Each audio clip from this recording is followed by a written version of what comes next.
I'm going to look up Angel Beats trivia. This is what I do. I just go on to Google and like get off some trivia. It's a good way. It's a good way to keep conversation going. But this is episode 2 of Clubcast, and we'll be talking about Angel Beats. Go off an introduction. One of you first. Espen, you can go first. Okay. Hello. I'm Espen, also known on my email list as the Llama. I haven't actually watched the entire Angel Beats show just yet. I'm currently sitting here watching it as we're speaking, and will provide input as far as I'm capable of. But you should probably listen more to the other two guys. Okay, Michael. Hi there. I'm Michael, as Ted stated, and yeah, I'm just your casual anime watcher, just starting out on this podcast. Hope you guys enjoy. What's your Mal account name? Ninja Mike 28. I am Teddy Boy. My real name is and I am a huge, well not a huge, but quite a big Angel Beats fan, so we're going to have a split table on this one. Hopefully I'll make for some good discussion. So, Espen here is the professional, so where do you want to start? Story, plot, or... Well, that's the thing, but... I think the best sort of way to start discussing an anime series is probably to talk about the setting, because everything sort of builds out from the setting. So I think the actual setting of the series is what should sort of be the topic first. And I have to admit, I don't like the show that very much, but I find the setting very intriguing. So basically, it's like you have this sort of purgatory for high school students, so it's set to a high school setting, which of course is something you see all the time in anime. You have this high school setting. So on one side, I think it's like, okay, this is kind of interesting, and on the other side, it's more like why the high school? So I'm excited to see what they do about it right now. Well, they try and use high school, like saying it's purgatory for people that have had unfulfilling childhoods, and yeah, the whole idea is if you go and you live a normal high school life and you participate in clubs and all, then you're going to have a fulfilled life, and then you can move on because you have no regrets.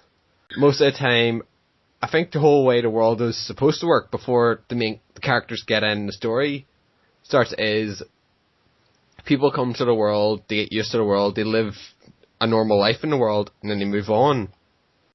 And towards the end of the show, they start hinting that, well, the problem is people are staying in the world now.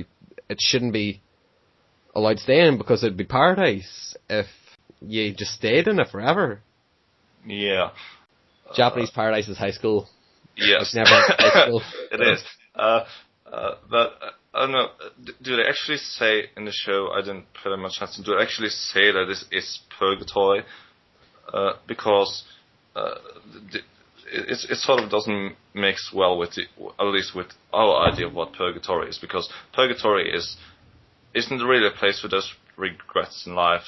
Usually, it's more like when you talk about purgatory, you talk about the place people go who aren't actually sinful enough to go to hell, but aren't perfect enough to go to heaven. Well, there's lots of interpretations of that, and like sometimes it could be.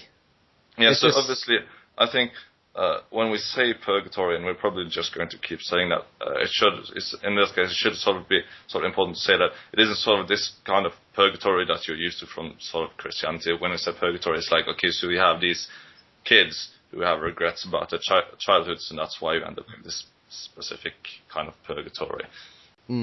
Well, they don't really like pass on to heaven after it or anything. They get reincarnated after they pass on. So it's more like they have to sort of cut off their connections to their past lives to sort of move on to the next one. That's a better way of putting it. But you can do anything you want with premise like that. You don't have to tie it to some really solid like beliefs. Now you can mess around a bit, especially when it comes to stuff like that. You know, there's not a big problem if you like go. There's 17 different kinds of heaven, one for every like different X. Yeah. Because it's that open-ended that you can mess about with. So I wouldn't think of calling it a purgatory as maybe a closest description, but there's nothing wrong with it being like a... It's basically like a place between this life and the next life. Yeah. So to speak. They just say that it's in another world. I don't think it's... Yeah, okay. It might be my fan service then, because they translate it as purgatory and stuff, and I'm like... I watched it dub. I rewatched it in sub just for TK. But I like the dub. The only problem I have is a character that speaks English, and he's supposed to stand out because he speaks English, and in the dub it's like, he just talks in like really hip-hop references, like, yo, dudes. I actually really like what they did in the Japanese dub. How they actually got someone who can speak, like someone from America to do that role. Instead of getting... I always find that funny in animes when they have like, okay, now there are people who are speaking English and they are actually English-speaking people in this series, and then I talk you like English because I am a Japanese, but I talk you like English, Amanda, yes. Yeah. Yeah. But I think the setting is kind of intriguing, but at the same time, I think also they could have easily done it without putting it in a high school, and I would like it more, I think, simply because every anime has to... It's like they have to do the high school thing at one point or another, because it's what animes are all about. And I don't care much for the sort of the accepted and usual anime stereotypes and cliches and settings. So the high school setting, while of course you can have a good series in it, I think something else could have worked better than the high school setting. Without, of course, sort of ignoring the actual sort of effects that it has on the team. Like, you have kids with unfulfilling lives, so of course they have a high school, so they have a chance to live the rose-colored high school life that every anime seems to think that high school is. Which again also is kind of interesting, since high school life, especially in Japan, is everything but. The sad thing is, the Angel Beats High School theme, it's a lot better than most other high school anime's themes. Yes. Because most of the time, high school animes aren't actually about high school, they're about, we need to find a way for these kids to meet up and have wacky adventures. You know, people meet in schools, don't they? Let's put them in a school. What's that? Let's put a club there. Cause then the thing is, I heard this from a friend of mine. He's Norwegian, but he's grown up in Japan, so he sort of has a very good understanding of the culture there. And what he says is that one of the reasons you have all these high school animes, and the reason that high school life in Japan in animes is like, we just go around fooling all day, making clubs that do absolutely nothing sensible, and in class we just go like, nah, that's not very important. And the whole reason for that is because in Japan, high school is extremely hard. Most students go to cram schools every afternoon and evening, just to sort of manage to get through everything they have to do. So you have very little free time, you have very little energy sort of to spend on stuff that isn't school, which sort of lets anime and all these high school settings be this reality escape where you can just be like, I wish my high school life was like that. Not only that, they spend like 6 days a week at times in school, so most of their life is consumed with school. Yeah. And so most of their memories of their childhood involve school. Yeah. It's just the target audience. Like, obviously the writer knows who he's going to be targeting. Most of the people that are going to be watching this will be, high school people, such as yourself, Ted. Exactly. So that's probably why we still have the high school setting here, because it's a target audience. It's a setting you can recognize and be like, yes, high school, yes, fantastic, awesome, and it's this very different high school setting which makes it even better. But even so, I think a lot of animes that do the high school setting. I understand why they do it. I don't think they should do it. I think they should sort of try and do something new and something very sort of anime-like, if you like. And this show is a very good example of one of those shows that could probably have done something else than a high school setting and be all the better for it. See, I really want to see a high school anime, but it's like really based on Japanese high school experience. I mean, like, people genuinely struggling with their time and building up a lot of emotion instead of... There's a problem with doing that. How are you going to make an anime like that, which is going to be interesting? Who's going to be interested in, well, X derivative to this to that? No, you don't need to do that, like people's interactions, because you know how it is, well, maybe in Stone, but you know how it is in high school. People get stressed, they fight, there's a lot of conflict between people. I never really seen, so far I haven't seen that in any of the anime I've seen. I've never seen genuine conflict between people because of stress from school. Yeah. But that is, of course, because if you have a show that's like, okay, the stress and conflict here is because school is hard, and you like, it doesn't really create very interesting fiction. Yeah. And the thing is, as much as it would be sort of more realistic fiction, it wouldn't be interesting fiction, and if no one actually is interested in it, including those who would say that, oh, this is good fiction, but it's not interesting fiction. I don't know, I'm weird. Then why make it? I'd be weird in a way. I'm the kind of person that likes reading the chapters in Harry Potter when they're exploring the big world, you know, instead of... Yeah, but that also has, I should say, they explore, so there's something there, right? You have this adventurous feel to it, or something like that. Yeah.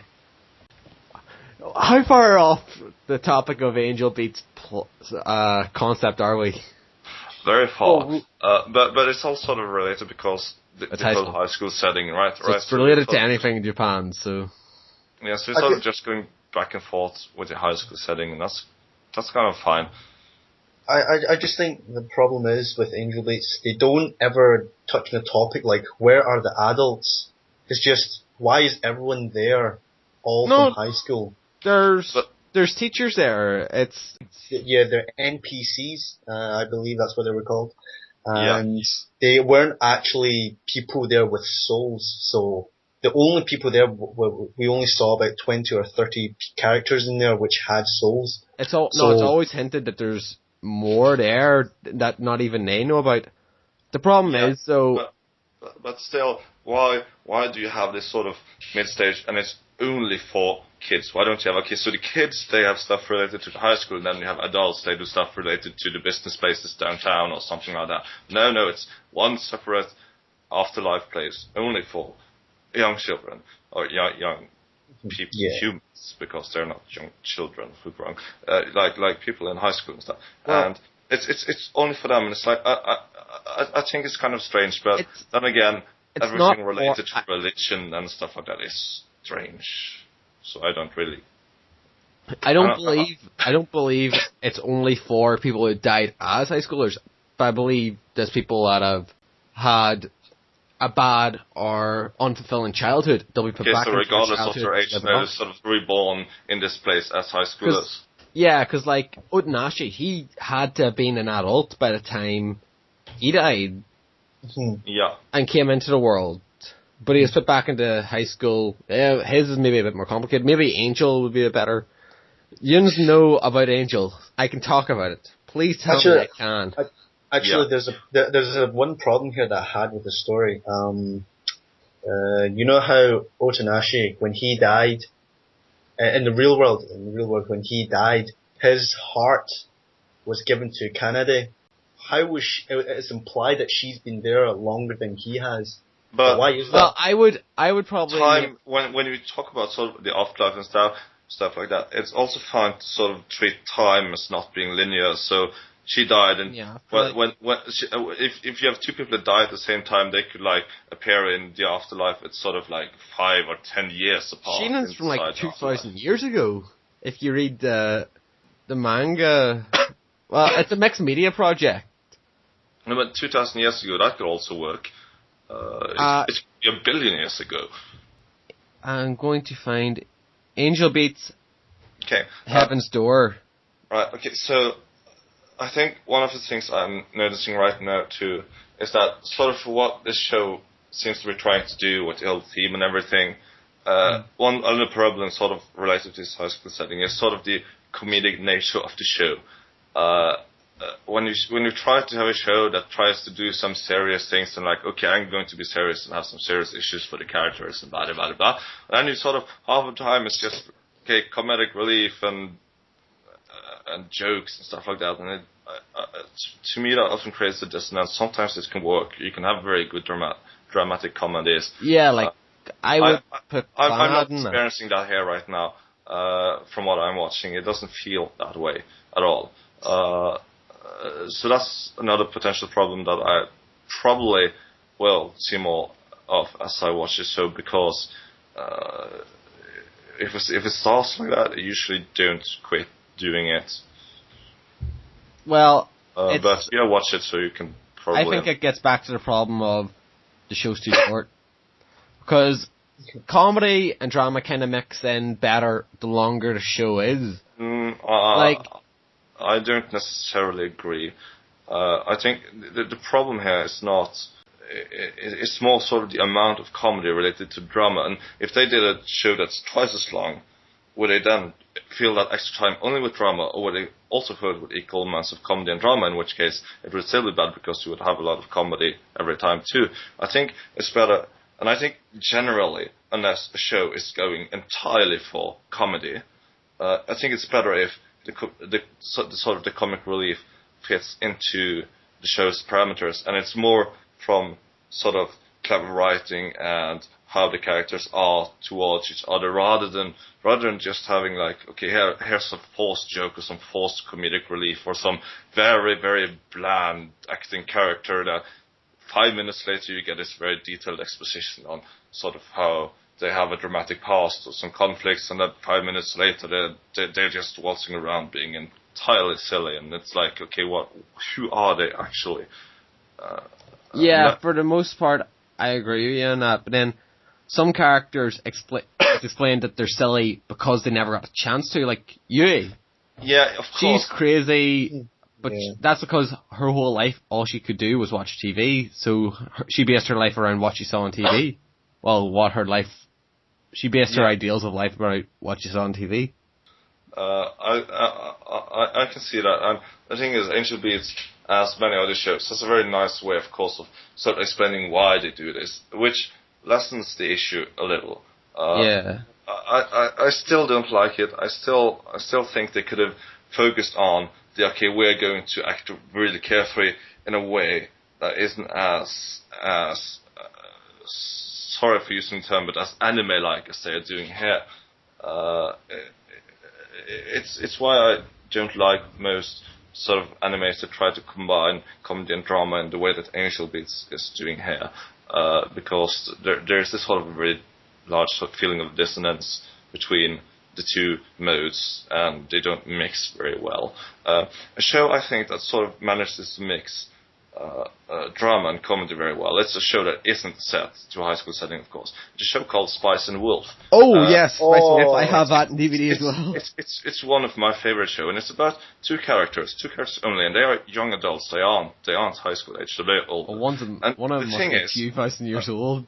The thing is, all the sort of drama comes from either the plot or from genuine sort of conflicts between the characters. They meet problems in their budding friendship and relationship, and they sort of overcome this, and it all feels very natural. And in between, you have moments where you laugh, you have funny moments, you have comedic moments. And the thing is, all these comedic moments, they feel natural. You laugh because she made a joke, or she teased them because that's who she is as a character. It's not like, you laugh because there was a joke made that is like, okay, this is an anime stereotype and a joke that we know people will laugh, and we just put it here, even though it doesn't really feel like it has its place there. So that's sort of my example of a show that combines the more dramatic and the more comedic in a very good way. Of course, it's not that very dramatic of a show, but it has enough of it, and it does it very well. And the point I'm trying to get to here is that is that you have to make it feel natural. You have to, when you're combining comedy and drama in a show like this, you have to make it feel natural. Like you have to make the comedy feel like it comes from the characters themselves, like it's a very natural thing, not like it's a forced thing, or it's like these jokes that you've seen everywhere else, and especially like these anime style reactions and interactions and stuff that you see all the time. It works in a comedy setting. It does not work in a comedy drama setting. Yeah, but I still like some of the comedy in Angel Beats. I think without the comedy, the show could have been a lot worse. I laugh from the jokes. It's not that I don't laugh from it. It's just that the problem is that the comedy aspect then feels good, but it's sort of the drama aspect that sort of suffers from the fact that the comedy isn't that way. So it's a good comedy show, but the drama fails because of how the comedy is. So you have to sort of adapt the comedy to the fact that you're trying to make something that's more dramatic. Yeah, you have to make it flow a lot better. Yeah, it's like you guys watched Clannad, right? Clannad. Oh yes, I have. Yeah. The thing is, the first season it's very good. It's not that it isn't good, and it has very good drama and stuff like that.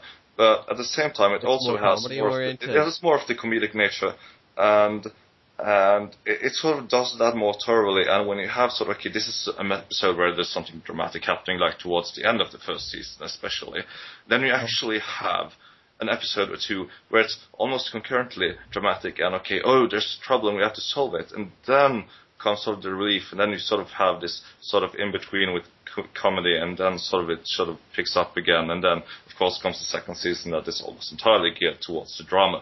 But the essence is it also does sort of the whole comedy drama mix very good, because sort of in the characters, and it's not in the overused cliches that much. While of course it should be pointed out that Clannad does have a lot of these very stereotypical high school comedy moments and stuff like that, but it doesn't mix them untimely with the drama. It's not like here's comedy and a minute after you have deep drama and then a minute after you have comedy. It actually mixes it quite well. And it's just not, here we have one scene of the one, and there's one scene of the other, and there's one scene of the first, and one scene of the other, and then it goes on like that. And I'm seeing that several times here in Angel Beats right now. I actually think Clannad and Angel Beats are pretty damn similar when you say how they mix with comedy and drama. This sort of goes back to what you said in sort of the start of the conversation, how if you sort of have a long series, it's better because then we can actually use more time. We take the dramatic intervals and we stretch them out. We take the comedic intervals and we stretch them out. And then it sort of feels very good. But you don't get attached to the dramatic side when it's like 5 minutes of drama and then 5 minutes of comedy, because then the comedy makes it sort of a bit unattached to the drama, and while you can be taken in afterwards again by it, you don't get the same consistent connection to it. So it's more forced. And I know what you're saying, like, the comedy is not coming from the character themselves, it's more situational, which just doesn't feel natural. I agree on that. Yeah. No, it's also a bit in the characters. Like, you have a few of these characters, I don't remember the names very well now, but you have sort of that girly character, she's got all this pink hair and she's very low, and the way she acts is very stereotypical for her character type. And I'm like, oh no, not this again. And then suddenly it shifts over to this more dramatic scene afterwards, and I'm like, okay, that's fine, but I'm feeling a bit detached from the whole thing now. I think that's more down to opinion. If you like that kind of stereotype, you will get attached to her no matter what. So yeah, of course. You will like her comedic side, and you will inevitably will also like her dramatic side as well. Yes, and that's sort of why you see these stereotypes all the time. I mean, the reason we have stereotypes is because they are successful. People like them. People feel attached to them. People can recognize them. When you see one stereotype in one show that you've recently seen in another show, it's so much more easy for you to sort of get attached to that, because on a sort of subconscious level, you think that, there's something very familiar about this. You know this sort of character, and you can more easily just identify with the issues and how they act and react. And that's sort of the whole thing about stereotypes, and that's why they are there. And sometimes it can work, but I'm sort of the person who thinks that a show and any work of fiction is better for not having these stereotypes, and especially in terms of anime. The anime stereotypes are so exaggerated, they are so marked. If you have stereotypical characters, they are so incredibly one-dimensional in how they are, usually, even though they have dramatic aspects to them. This is the same I problem. have to say so, I really like the opening theme. Yep. I think I can agree on that. And I think, opening and ending themes is a very sort of big part of the whole anime appeal. So much that recently in my reviews, I haven't done it before, like before my last two, maybe 3 reviews, where I sort of dedicate an entire separate section that I take away from the whole art and music section and sort of dedicate that to sort of, okay, how do the opening scenes work? How is the opening theme? How is the song? Is it very stereotypical? Does it have something deeper? How is the animation? Does it follow all the standard animation sort of tropes and stuff like that? I have a video. I don't remember it right now. I can probably find it afterwards. That is sort of like it's a few minutes long, or it might actually only be 1.5 minutes long, as long as anime opening.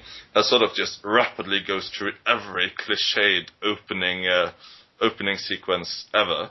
And it goes through so many animes in such a short time. They all sort of have these same scenes, and it goes again and again. And so that's something I'm sort of trying to look for. And like, okay, this is something we've seen before. This is a reuse. I do not like that, or I might like that, but it's not good quality. It's not good work. I don't know. I thought Angel Beats opening was amazing. Yeah, I like it in many ways. But you have like these sky scenes and when they pass each other in slow motion and stuff like that.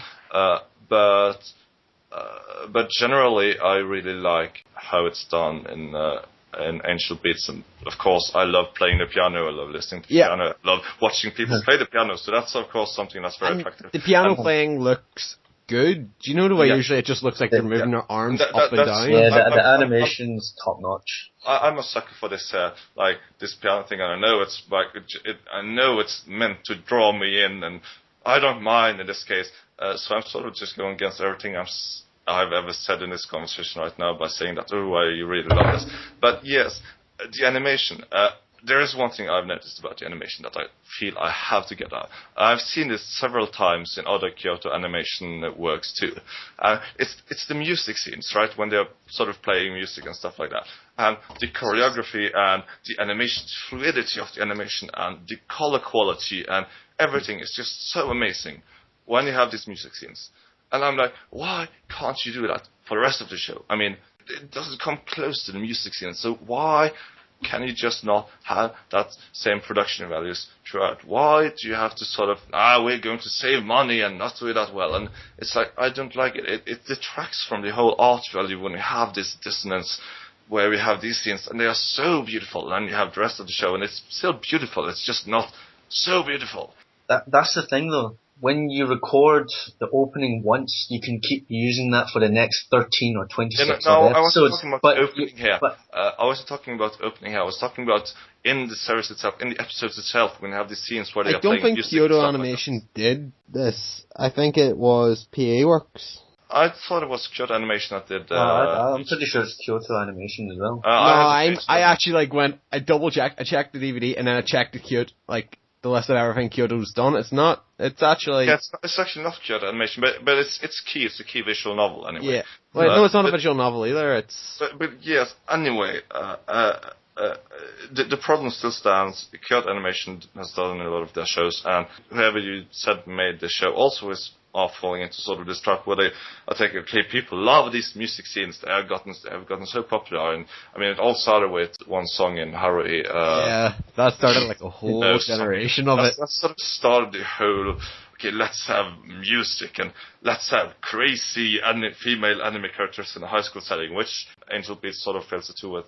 A little with a main character. It's like, okay, let's be all crazy and stuff like that. And you have seen it before, and it sort of just rides on the whole horror wave that way.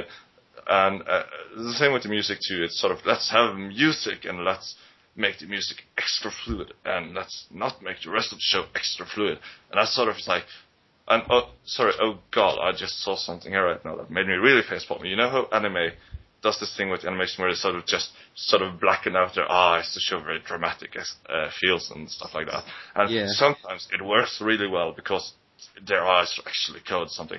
Here, you just saw this sort of front shot of Angel, and she was walking towards the main character, and nothing was covering her eyes, but still, it was entirely black, but only her right eye and not the left eye. And it was like, no, it breaks suspension so much when I do stuff like that. I just can't into feeling that this is a good thing. It's a bad thing. They shouldn't do it. I wouldn't be the kind of person who would notice that stuff. And you're talking dangerous. I'm like tempted just to go, I'm ending this call right now. I don't want the angel beat to be ruined for me, but no. Do you feel when they do something like that, it feels they're trying to forcefully make it look dramatic? Yes. I had the same problem with this when I was watching Skip Beat. Have you seen it before? Yeah.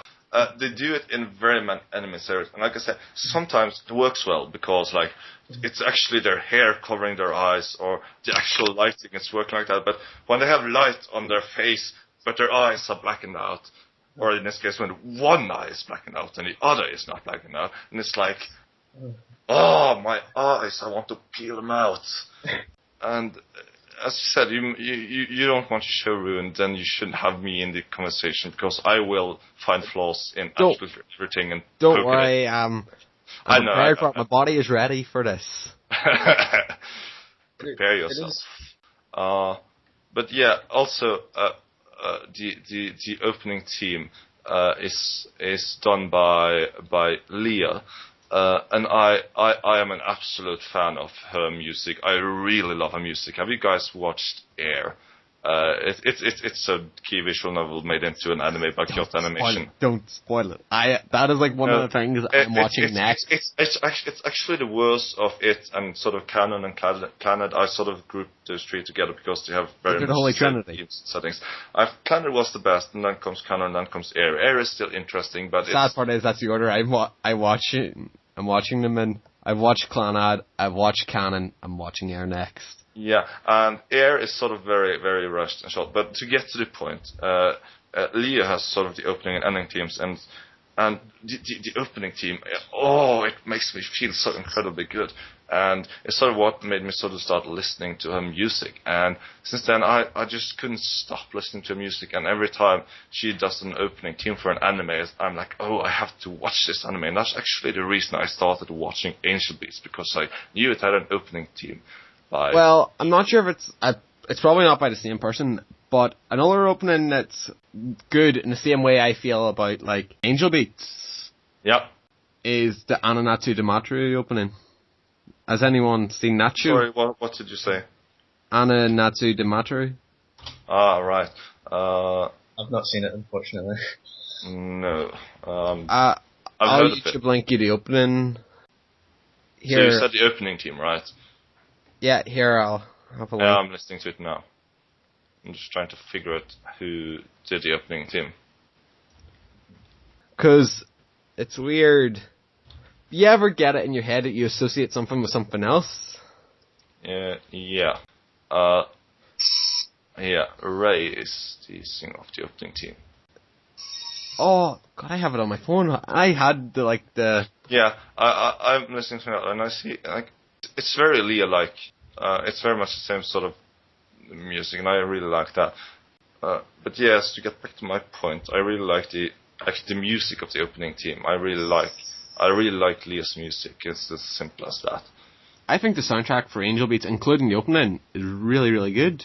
I'm actually pulling out my phone to look through the soundtrack because I have it. I'm not been able to listen to much of the background soundtrack right now because we're talking, so I'll probably have to listen for that in the next episode I watch now to sort of get a feel of it. Well, there's a few, some of the songs that Girl Demo sing are really good, but there's one, background music theme that anytime I hear it come on, I'm like, yes, this is a good dramatic tension background theme, and it's the theme of SSS. Yes. Have you heard that one? I'll find it on YouTube.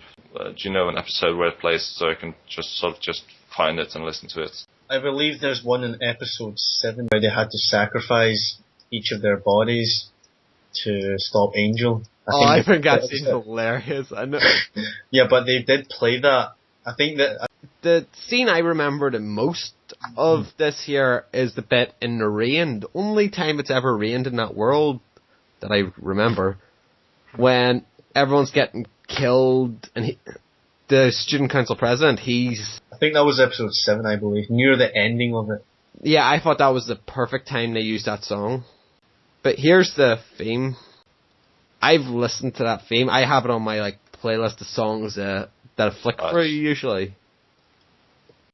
Yeah. Also, the SSS is another thing. It's like, oh, this is Haruhi all over again. Only put an S in the middle instead of O. I don't think that's the case because No, but the whole idea about this sort of crazy organization within a school and they have this name and it's like seen it before. It might not be bad, but it sounds like that and it makes me feel. It makes me think of that as well. But I think they weren't trying to get SOS instead of they were trying to get more military sounding. SOS only military. SSS is. I think it's. See, all my friends who were kind of split. There's a lot of us that are into anime and fantasy games and all, and then there's ones that are hardcore Call of Dutyers, and if I say the wrong military for the SSS, the wrong country for the SSS, they will probably rip me a new hole. But I'm going to go with either America or Russia because they're usually the big ones, but yeah. The SS, you say? The SSS. SSS, no.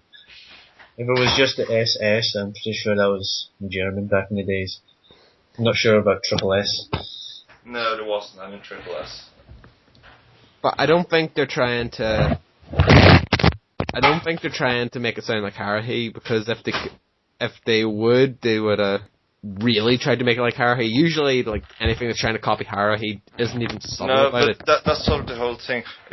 I'm not trying to say it copies it, but it sort of bears some of its influence in many ways. I think a lot of modern anime.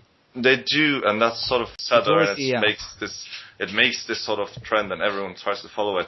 And it's not always that noticeable. In Angel Beat, it isn't that noticeable, but it sort of makes me really no, please don't. Please be original. The problem with shows nowadays is when they take influence on, they can't just use a little bit of it to inspire them to make some.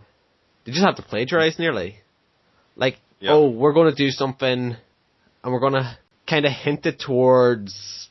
Haruhi's probably the best example. It's we're going to try and use Haruhi as an influence for this year. Well, let's have a scene where she's standing on stage playing the guitar. Yeah. Because, that's not subtle. No, that is subtle. So subtle. But half of every anime today sort of has, you have a school setting and you have a club doing something strange and you have this very eclectic female main character who's often very energetic or hyperactive or otherwise is just really weird. And you see it so much, and it's like... And then the main male protagonist is a sarcastic... bastard who just sits and keeps his mouth shut and silently insulting everyone. I recently watched a show called Hyouka, which is quite interesting, but it suffers from just that. The sarcastic storytelling male lead and the overly energetic female lead dragging him along and all the kinds of business he doesn't want to be dragged along with. See, Haruhi did that well. Yeah, partly but the only reason it did that well was because it was the first show that did it. Yeah. Yeah, but I love that because every character in Haruhi kind of had their type, and they stuck to it well, but it didn't seem like they were forced to stick to it, What I liked about the first season, at least, was the almost sort of single-minded focus on the comedic aspect of it, and it worked really well. Of course, looking apart from Endless 8, the second season sort of it did its well still, but there was a sort of more subtle, dramatic sort of elements that sort of ruined the whole feel of what the show had started. Tell you what, one thing that absolutely ruined Haruhi for 90% of the people who watched it. I said except Endless 8. Oh, did you? Sorry, I did not hear. And then came the movie, and the movie does it really well because it focuses almost solely on this sort of dramatic aspect, and it does it really well because that's the focus. I love the movie. It doesn't ruin it, but let's try to get back to Angel Beats. I'm not even gonna. If I upload this on YouTube, it's not even going to be called Angel Beats. It's going to be Angel Beats, Haruhi, and generic high school animes. That's the title, okay? Message me later to tell me that is the title. Yes. Angel Beats, Haruhi, and generic high school animes. But so we can keep going on any high school anime now. The thing is, all sort of fictional mediums have to be understood and light of sort of the wider genre and settings. So when you have something like Angel Beats, you sort of have to, I think, talk about the more generic setting and stereotypes it springs from, the big trendsetters within that genre and how they kind of influence the show. I think that's very, very not only important but also very interesting to focus on and hear people focus on to sort of get a complete picture. Another thing though about the high school genre, do you not think that not companies, but people who are writing shows are scared to like differ from the norm because usually they're met with bad press? Yes, I think that's often the case, but I think it's more, rather than they're scared to differ from the norm, it's more like they see that, okay, if you do the norm, we earn money. So for some people, of course, they like, I don't want to lose money, so I make this. But some people think, I want to make money, so I make this. Which does sound like the same thing, but it's sort of two very different things. And I think it's more, we want to earn money rather than we want to avoid losing money. And for the bigger companies, they can afford to make a sort of a production that doesn't actually sell much.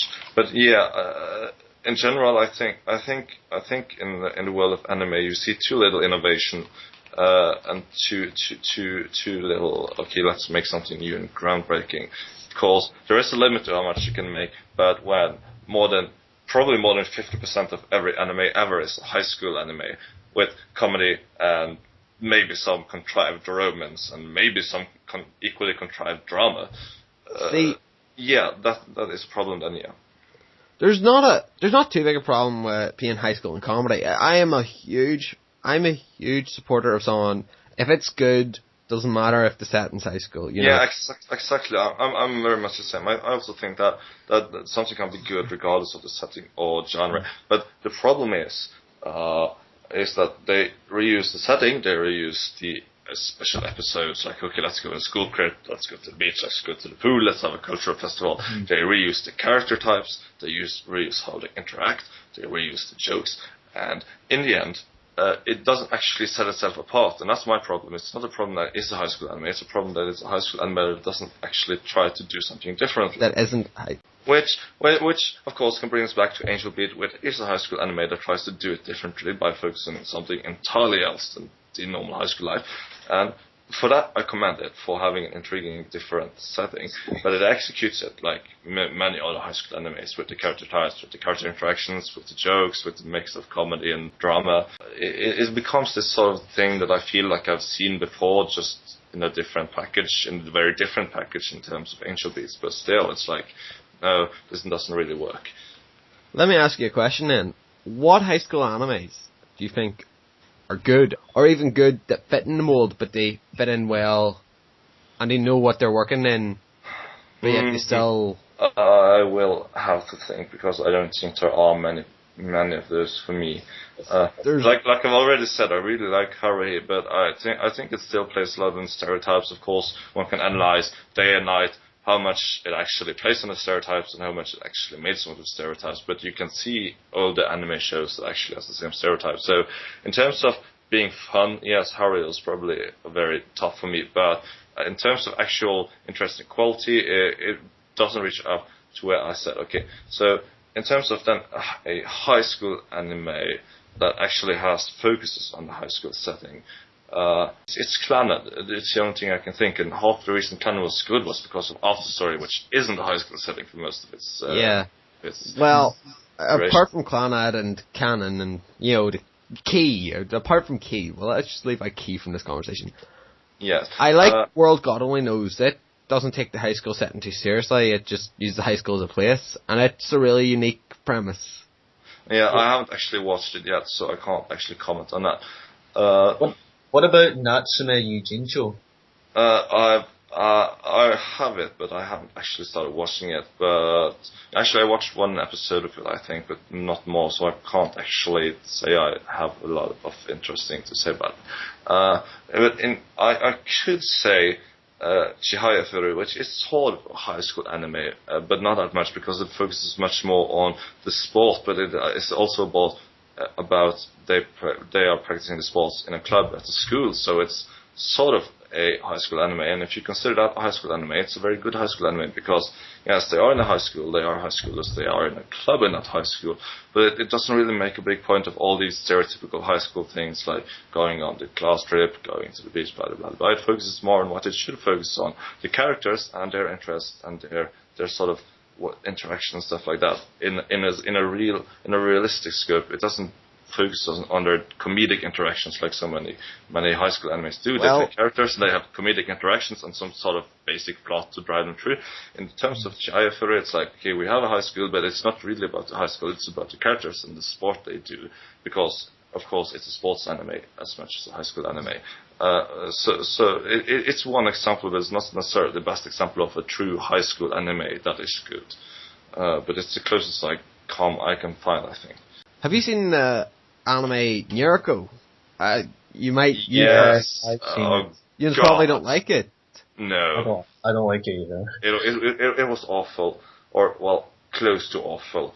It was so much contrived, so much silly, so much stupid. Some of it was funny, but most of the time I was like, oh God, no. But see, I think it's a good example of a show that doesn't care that it's in a high school setting. And you might not get what I'm saying with it, but Yuri, most of the time in a high school show, it's the same generic tropes. It's like, hey, this new guy came to school, he finds this weird girl, they form a club. It's one of the few shows I've seen that's close to like completely fitting the trope. It does it in a way that's unique to itself. Yeah. I think this is more of a taste. A majority of the people, I don't think they like Nyaruko that much. Yes. But if you if you like that kind of style, you will kind of just stick to it. For us too, I don't think we're gonna like it that much. No, I have one more example I think I'd like to bring up, and that is Kimi ni Todoke, a very, very lovely romantic series. There is a very much a high school setting. You have the girl, she's shy, and then you have the very pretty, perfect boy she likes, and you have this romance and dynamic going on between them, and it's actually really sweet. The characters are really likable, and they aren't really that stereotypic, and sort of it does the high school setting without sort of resorting to all of the usual tropes and settings and episode types that the high school setting does. I forgot. I can't believe we didn't mention this. Toradora. Toradora. I don't think it sets itself apart that much. I mean, I like it. I think it does. I think it does it well. Very well. And it was fun to watch, and it was. I really liked the show, but it doesn't really. To me, it doesn't scream, okay, I am a different and better high school anime. I'm just the same high school anime with some better jokes or something like that. I'm a high school anime, but I'm doing it well, and I've got really good characters. I think that's one thing Toradora has that a lot of shows don't, because they use the same character tropes, but... Yeah, it doesn't feature all the same character tropes, I agree to that. Some of them are the same, invariably, like I don't remember her name, but that red-headed girl who was so very hyperactive. That's sort of the same usual... Yes, that's sort of the same usual Genki girl trope you see. They run all over the place, and then and then sometimes they have these very deep, insightful, dramatic moments or something like that. So that's one of the character stereotypes I really notice in the show. And in many ways, I forget her name, but the main female character. Yes. She is very lovable in many ways, and I really, really love her voice actor.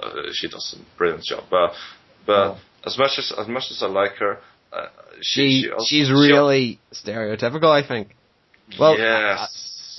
I always think of, when I think of her, I think of like Louise from Familiar Zero, Shana, and not as much, but she fits into the tsundere stereotype very well. Yeah. So no, I don't agree much on Toradora. I liked how it actually managed to make the jokes funny most of the time, but it isn't a great show. It's a good show that actually is better than most high school animes, because it isn't as contrived. But I still wouldn't mention it in the list of high school animes that sets themselves apart. Oh, I would mention it because it does the tropes well. Yeah. But that would be the only reason. I'm maybe getting more into not what's trying to be different, but what's trying to be good at being the same. You're like trying to set itself apart by quality. So, yeah, I see what you mean. I want to sort of bring in a sort of non-anime example of a series that sort of goes against its setting very much. Have you guys heard of or watched the Disney show Kim Possible? Yes, I watched it when I was a kid. That's sort of a very... I really like that show. I still actually like it and can watch it and enjoy it. Because what it does is that in addition to sort of being, okay, let's aim ourselves at children and youth and have the jokes that fit for them, it also has some mature humor in there. And it does very well, this sort of whole almost deconstruction of its genre. It makes jokes and sort of points out flaws in this classical spy genre, in the classical high school, Western high school genre that you often see, and the whole sort of dramatic and comedic aspect there. And while it does some of them, it also sort of pokes at them and says, this is very fun, and this is something silly that most do, and we do it because we are a satire. And I like shows that do that sort of know where they are and their relations with the surrounding and sort of poke at that. Which I don't think, to try and go back to the subject matter here, I don't think Angel Beats is that good at that. It has the different setting, and that's fine, but it falls back into many of the typical anime stereotypes in terms of characters and plot devices and everything like that. Mm-hmm. Do you not think nowadays, though, people are more concerned with, is it a different setting than is it good? Yes, that's sort of my problem because I think that's a very cheap way for the producers to sort of get their audience, and the audience, of course, is follow it up, because it's like, we will do the same thing, we'll just pack it differently, and people will absolutely love it. And I'm like, how can people not be more conscious about what they are served? And of course, everyone can like what they like. I just think that I'm baffled at times about how people can just swallow the same thing because it has a different package. It's like what happened to actually tasting the chocolate inside the wrapping, instead of just looking at the wrapping and go like, oh yeah, I probably like this. But I'm probably sounding right elitist right now because of how I'm sort of putting this. So I will say this: you like whatever you like. I'm fine with whatever you like. I just personally couldn't ever do that. I need to taste and sort of feel the subtleties in the chocolate before I can say if I like it or not.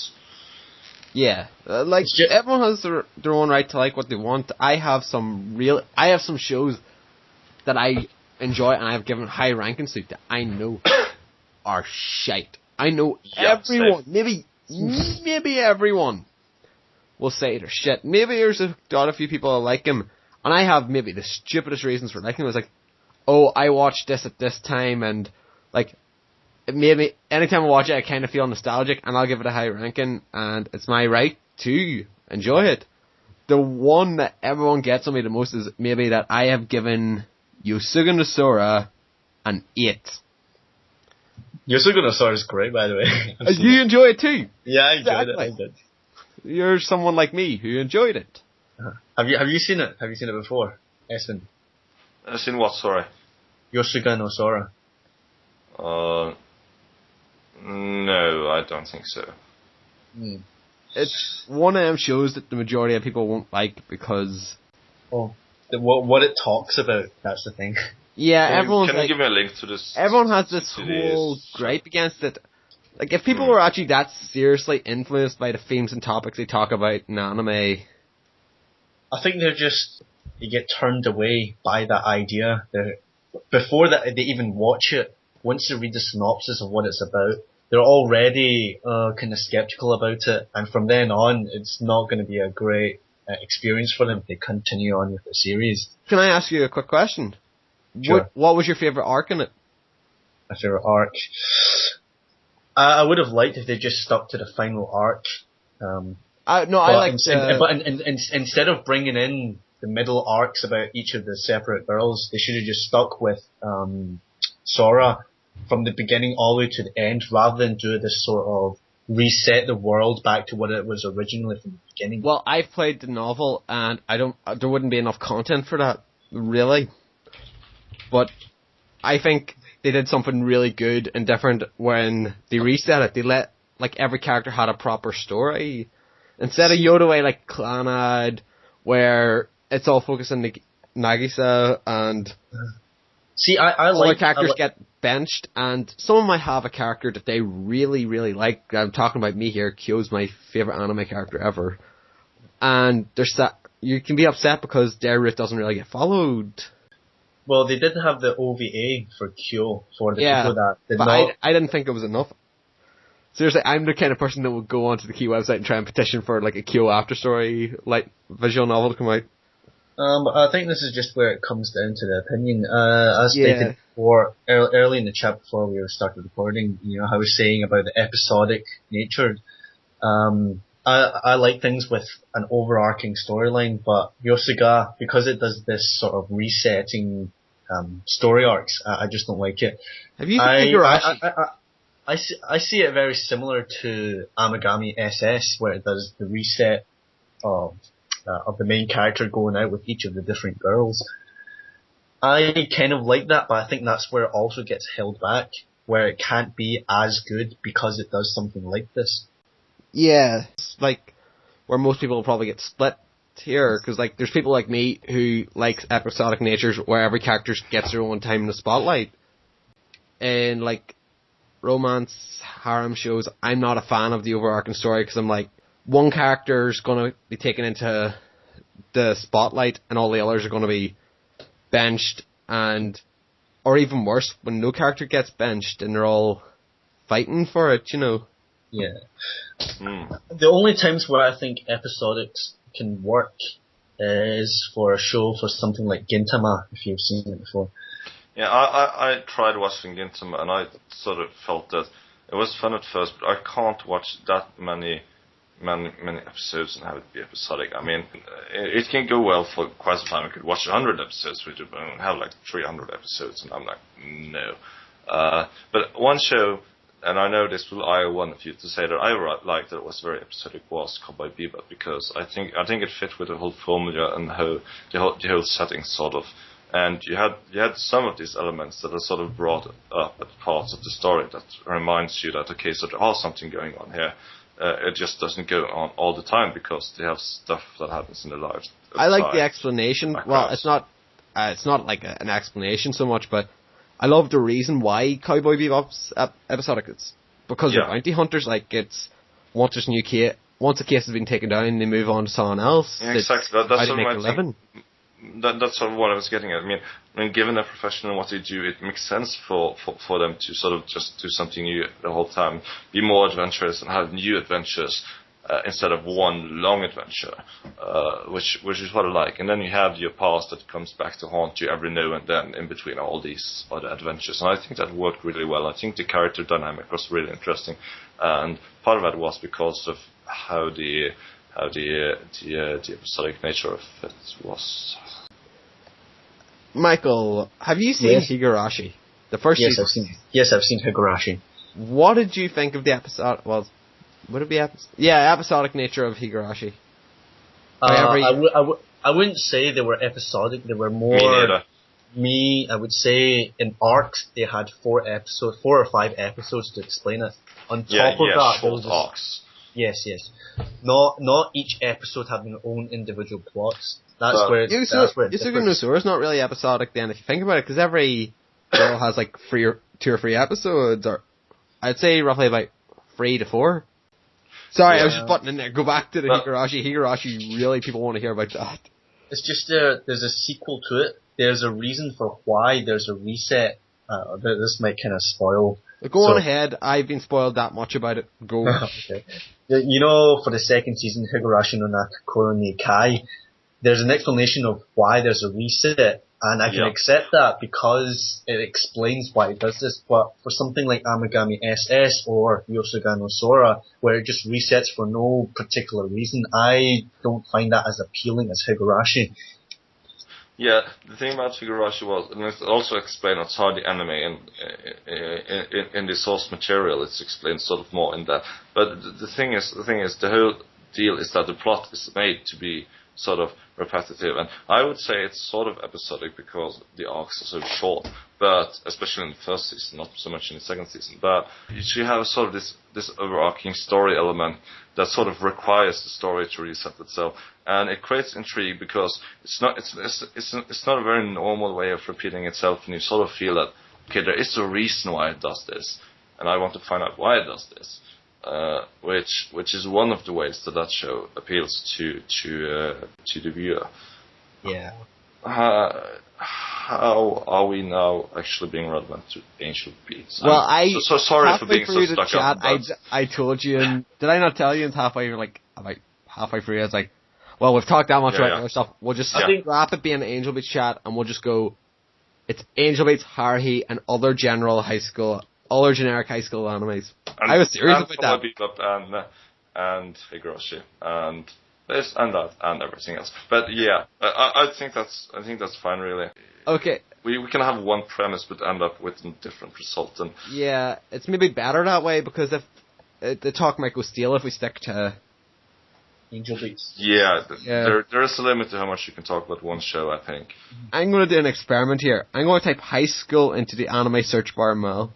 I want to see how many, gosh.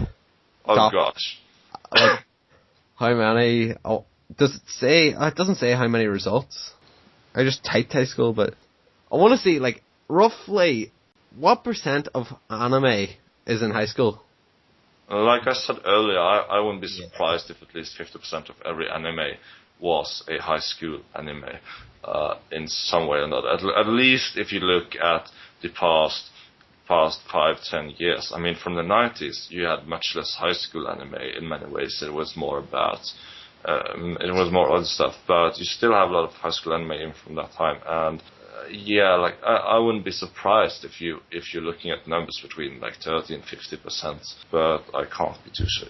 Can I ask you to a slightly serious question? Because I was just looking through Google on like top anime, and one thing I always see on anime, and I'm not sure if I agree too much, is people are well keen to stick to the older series when they like talk about like amazing anime. And don't get me wrong, there's a lot of series that are quite old that are a lot better than series nowadays, but I don't think it's all true.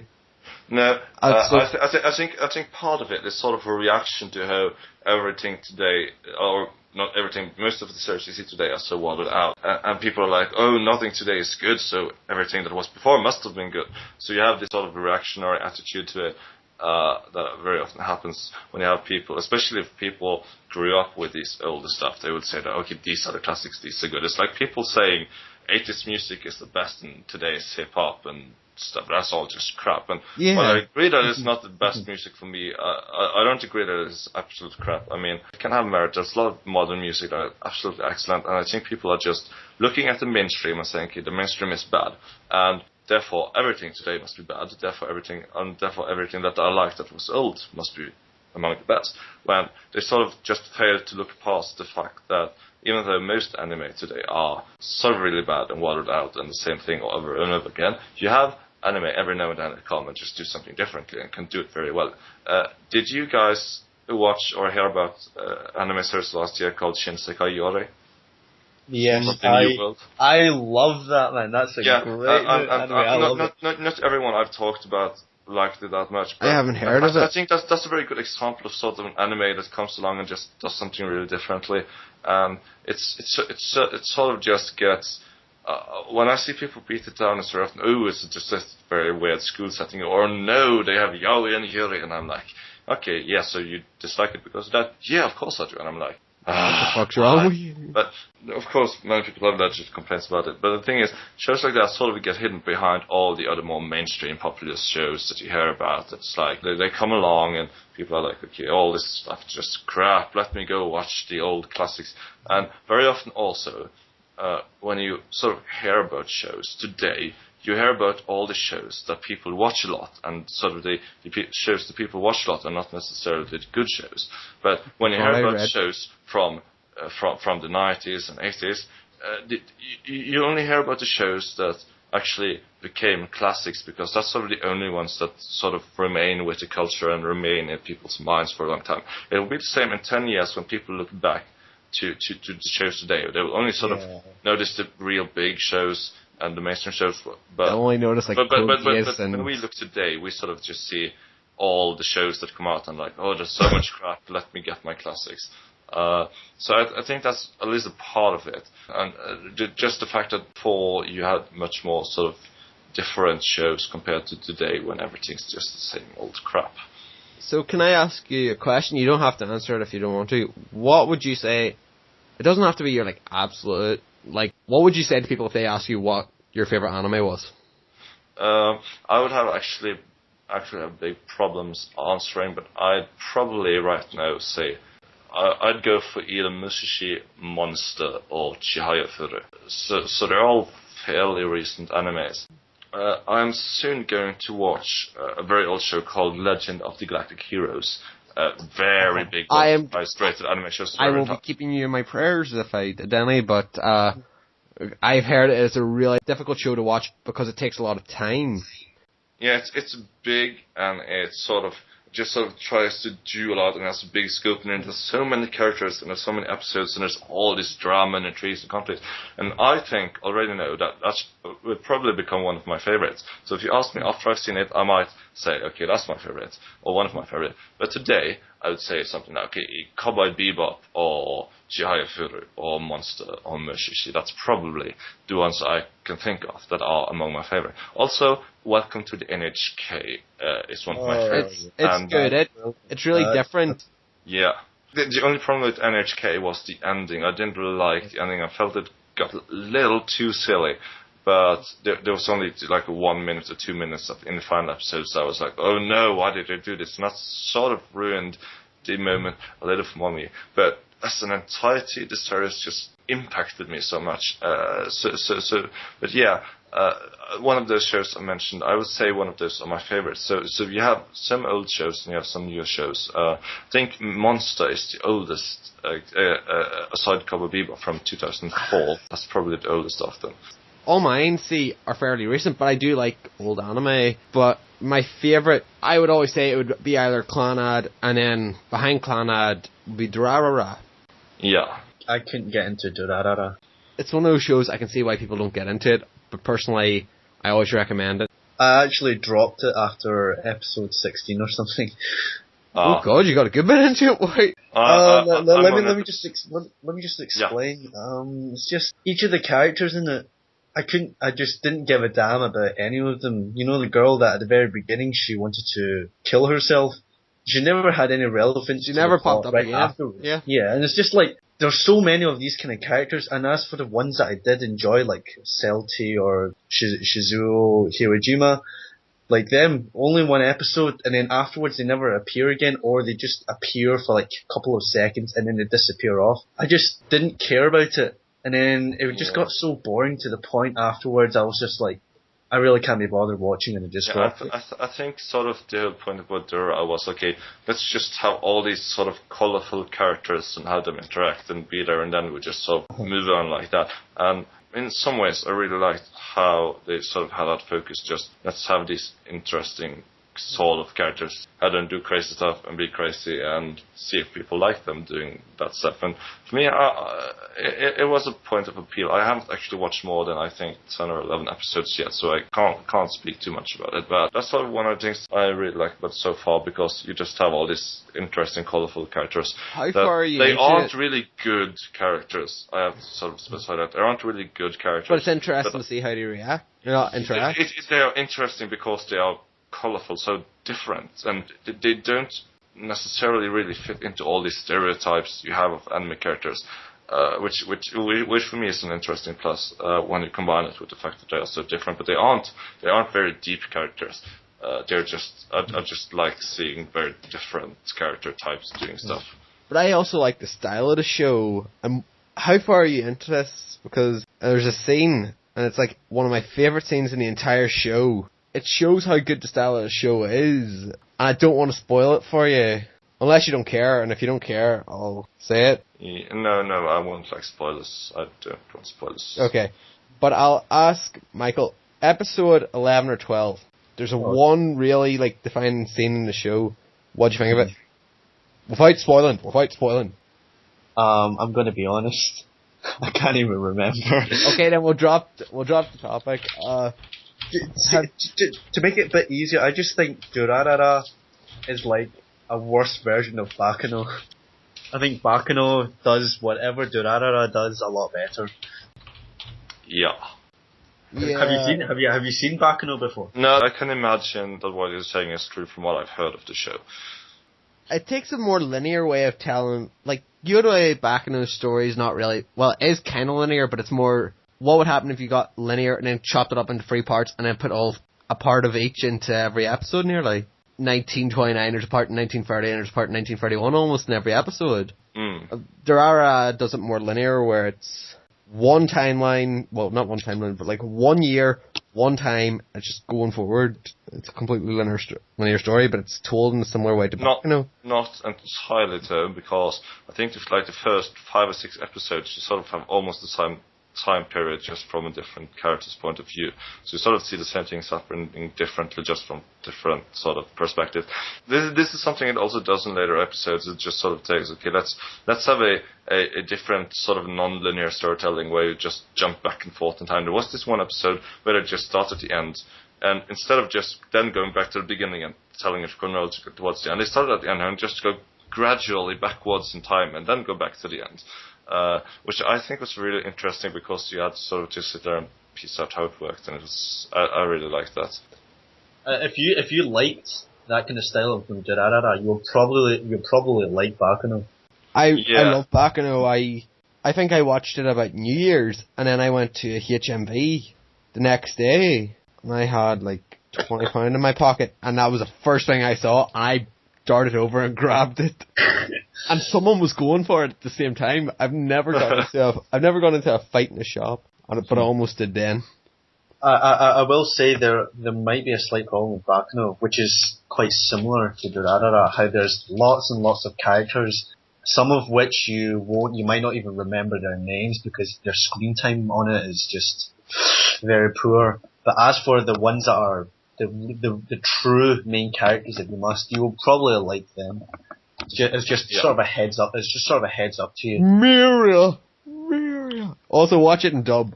It has never. No, Never ever. No. Even if you watch like nothing but subs, I would recommend Baccano dub because it's an experience. It's you know when they like try and put American characters in, it's just the same accented guy doing maybe 4 different characters. Touching on the topic of dubs versus subs, I think dubs only work if the anime is set in a Western world. Baccano was set in the 1930s in New York, so I think that works with dub. Baccano is without a doubt one of the best dubs I have ever seen. I know I'm like sounding really absolute, and it doesn't sound like it makes it less convincing when I say it, but every character has their voice, and every voice is recognizable, and they all have their accents. You know, ones that are Italian-American sound Italian-American. Espen, have you seen Cowboy Bebop in dub? No. No. But I've heard the dub is really, really good. The dub is really, really good, so if you really liked it in sub, I don't see why you would have any problems watching Cowboy Bebop in dub. Yeah. And that inherently will make Baccano, I think, that will make you appreciate the dub in Baccano just as well. Yeah, I have watched a few dubs in my time, and just sort of part of the anime experience for me is the whole Japanese voices. It's sort of what makes anime to me and not cartoons in many ways.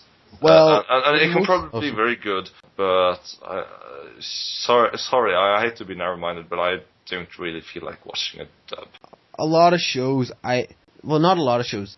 If a show has a dub, I feel almost like, not my responsibility, but it's like, I feel obligated to try the dub before the sub. I might not like the dub, may hate it. I absolutely detest the Clannad dub. The first time, I watched Clannad sub the first time, and then I watched it with my friend who was getting into anime, and he was sitting in my house and he was watching a TV, and I was watching it, and I think the first time I ever heard Sunohara speak in the show, I yelled motherfucker at the screen. So I really did not like Sunohara's voice in dub. But some shows, I would say, maybe Full Metal Alchemist Brotherhood, a show you need to see in dub. Bakano and Toradora are both really good in dub. And Code Geass, another one. I think Code Geass is more questionable. It's okay, but I think the sub is still... I think you should still watch it in sub. I've watched it in sub, but even over in Japan, they really like the dub of it. Because they think Johnny Young Bosch has a really extravagant Lelouch voice. And he sounds more plain in the sub. I have to go now. Well, actually, we've been going for a good while. Yeah, so sorry to just leave, but it's been great talking. I'm looking forward to doing this again. It's real fun, and I hope we get someone else next time too. Well, give your exiting monologue. Yeah, okay. I'm Lama, and thank you all for listening, and I hope to not see you again, but I hope you tune in to listen to us again once more. Meanie doesn't want to see anyone again. Michael, your turn. This has been Ninja Mike 28 on Anime Cast, so hope you guys enjoyed hearing this chat. We'll be back more next week, hopefully. Hope you guys enjoy. And I am Teddy Boy X. Follow us on Mal at Clubcast, and hopefully you can join in the cast someday. And we're signing out now.